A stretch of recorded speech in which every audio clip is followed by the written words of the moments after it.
नेतेजी, आता थोडंसं धर्माकडून कुटुंबाकडे घेऊयात. मधल्या काळामध्ये पालिकेच्या निवडणुका झाल्यात आणि त्यामध्ये नितेश विरुद्ध निलेश अशा स्वरूपाचं चित्र आम्हाला बघायला मिळालं. मुळात राणे कुटुंब तसं जिव्हाळा असलेलं, एकोप्यानं नांदणारं. पालिका निवडणुकांमध्ये असं काय झालं होतं की तुमच्या दोन भावांमध्ये अत्यंत कारण काय नितेश विरुद्ध निलेश कधी नव्हतंच. बरं. शिवसेना विरुद्ध भाजप, कारण का स्वबळावाची लढाई होती. ओके. निलेश राणेजी आपल्या पक्षाची भूमिका निभावत होते आणि भारतीय जनता पक्षाचा कार्यकर्ता म्हणून मी माझ्या पक्षाची म्हणजे काम करत होतो.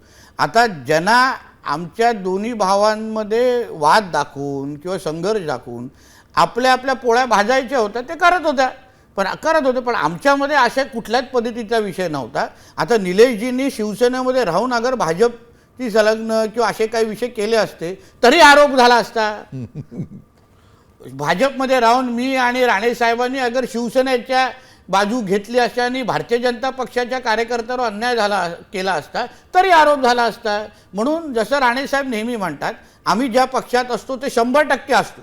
म्हणून ते त्यांच्या पक्षाची भूमिका राबवत होते, मी माझ्या पक्षाची राबवत होतो. पण मी तुम्हाला स्पष्ट जसं करतो, आमच्या वडिलांनी जसं 2-3 दिवसा अगोदरच्या सभेमध्ये स्पष्ट केलेलं, राणे कुटुंब हे एक संघ आहे, फेविकॉलला फार मजबूत जोड आहे.